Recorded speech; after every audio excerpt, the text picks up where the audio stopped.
Good morning, my dear children.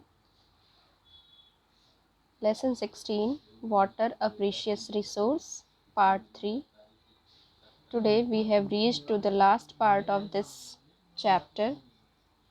In our previous videos, we have discussed about different forms of water, then availability of water, distribution of water on the earth, as well as groundwater as an important source of water. Now, let's proceed further. As we all are knowing, water is important to us. Let's see what are the different importance for human body. The importance of water are: it increases energy, it enhances our metabolism, it also promotes weight loss, then it boosts productivity, it helps clear skin, fuels muscles, strengthens our immune system, and also removes toxins and cushions our joints. So we can say water is important to human being, and that's why we are saying it as water, a precious resource, and it is considered as one of the basic need for human or any living being. We should also know that percentage of water varies in different living organism.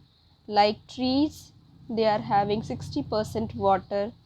Tomato is containing 90% water, and an elephant contains 80% of water. So we can say water is a precious resource for all living beings. Now suppose water is not available in sufficient quantity to us, then that condition is known as scarcity of water. Here the definition is given as a situation where there is insufficient water to satisfy normal requirement. It is to satisfy our normal requirements. Such condition, such situation is known as scarcity of water. The water is a renewable resource.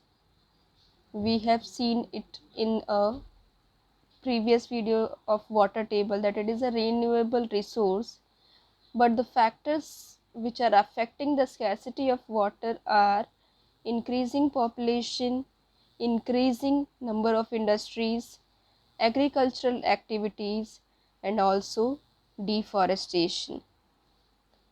Water scarcity will result in insufficient plant growth, decreased food production, and also leads to famine, which in turn affects the human population. Now, effects of scarcity on human being. First is given as lack of access to drinking water. The biggest problem that happens when you have water scarcity is that people are not able to get fresh, clean drinking water, which is a basic requirement for human being. Next, hunger. If there is no water, we know there would be problem in crop production. Crops would not grow. So you are going to have people that are going hungry. Animals will also die, which will result in a lack of meat as well. Then similar things, as you can see here, diseases may also happen if we use polluted or contaminated water. Then also sanitation issues. Without access to clean water, there is no way to clean our food, dishes, or people. It also causes mental health issues including depression and anxiety. And in turn, all this ultimately turns over to poverty. People who are dealing with water scarcity are often stuck in poverty as well. These people are not able to get the resources that they need in order to be able to thrive, and instead are just barely surviving through these difficult times. So these were the effects of scarcity of water on human life. Now, lack of access to drinking water, as then hunger, lack of education, diseases, sanitation issues, and poverty. So these were the head points, you can say, and in detail you can write down this previous slide where you can understand the concept. Then this is also one of the effect of scarcity of water on plants. You must have seen potted plants wilting and ultimately drying up if they did not get water even for a few days. This you might have observed in your garden. Plants need water to get nutrients from the soil to prepare their food. So just imagine the consequences. If water is not available to plants, what will happen? The effects of water scarcity on plants are stunted growth, means less growth, decreased food production, and famine. Famine is the synonym of drought.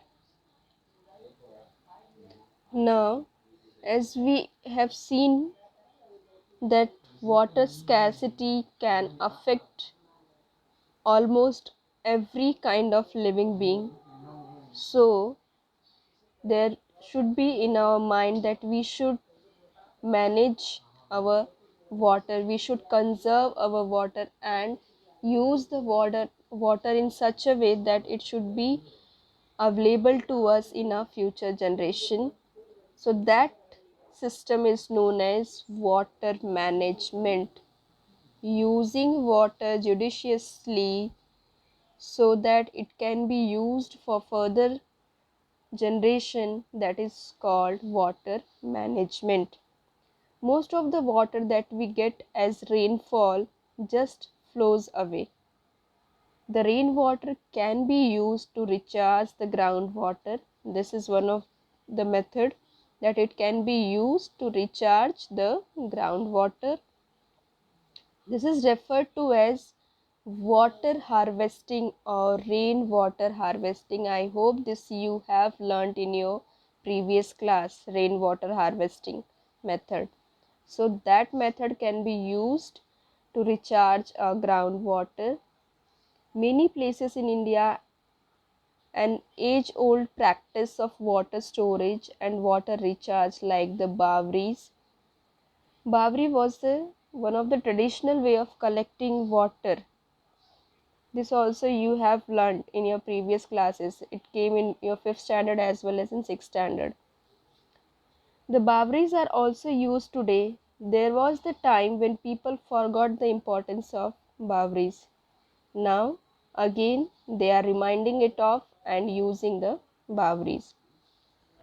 Now, for crop production, for agricultural purpose, one of the most important technique which is coming into existence is drip irrigation method, which was started in Japan. This technique was initially started in Japan and nowadays used all over the world. What is that method? Drip irrigation is a water saving irrigation system. In this system, water falls on the roots of the plants drop by drop by the help of pipes. What will happen here? That water falls directly on the roots of the plants, and that is also drop by drop, so that the soil can absorb the water. It gets the time of absorption, and so our water will not be wasted over there. We can also play an important role in saving our water. We should turn off taps while bathing and brushing. We should mop the floor instead of washing. We should use a bucket instead of bathtub or shower for bathing. So these all different techniques we can do so that we can also save our water. Here you can see the picture of drip irrigation. It is given into your textbook on the page number 202, figure 16.9 it is. Here you can see this is a main pipe which is passing between the rows of two plants. So from this main pipe you can see this sub pipe or small inlets which is going directly to the roots of plant, and as you can see here it is directly going near the root, and there when the water is started it drops their water drop by drop, and so the water will not flow in the other area wherever the plants are not there. So this is the method of drip irrigation. Now, as we have seen different techniques of water management, and we know water is important to us, so we should conserve the water, we should manage it properly. So let's see what are the different conservation techniques. We can save water by avoid wastage, repair leaking taps, and water the plants by using bucket or mug. So you can see here we should repair our leaking taps. Then various methods of water conservation, you can see here the below picture, it is of drip irrigation method, where you can see this white lines which is going in between the two rows of crops. That is a main pipeline, and it is going to water the plants drop by drop. So this is drip irrigation method. Then rainwater harvesting, which you have learnt in your previous class. Plant vegetation, rooftop harvesting, you all are also knowing. Then zero net deforestation, we should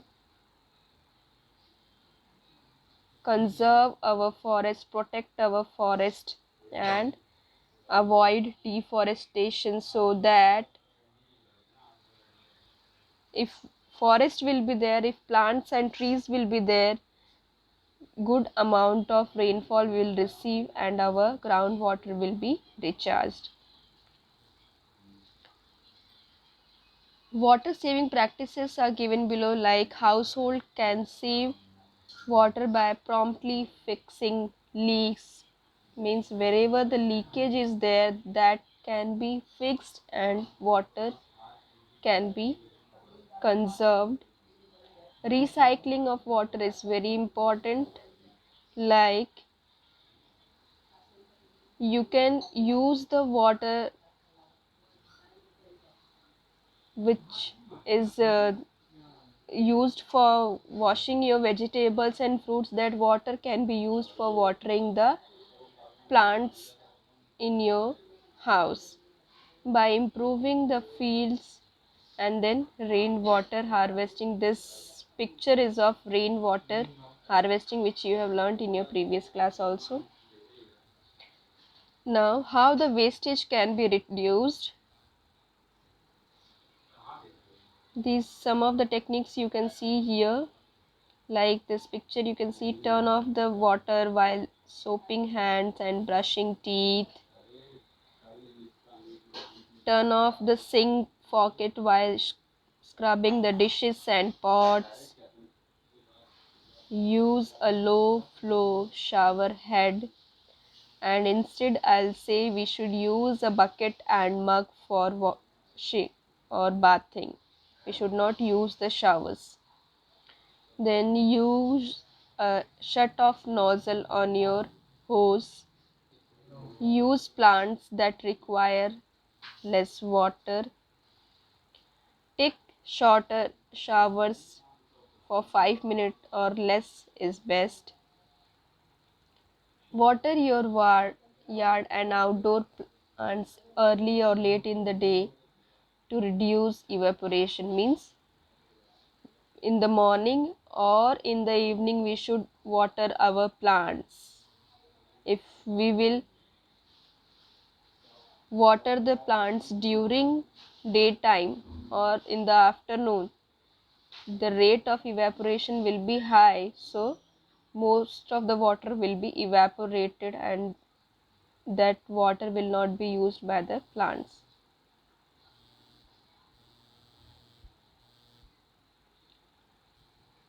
Then,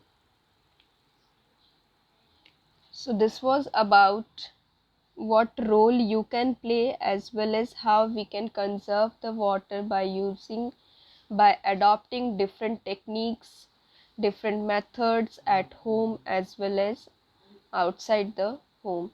So I hope we will keep in mind that water is a precious resource which is very important to us, without which we cannot survive. And also you will remember that only 0.01% fresh water is available on this earth which is useful for us. So that 0.01% we have to maintain for future generation. That is our duty. So we'll conserve the water, we'll take a pride that we'll conserve water, we will not do the wastage of water, and will save water as much as possible. So at the end I'll say save water for all creatures, not only for us, it is for all creatures. So I hope this chapter is clear to you all. It's time to say goodbye. Stay healthy and enjoy your day. Thank you.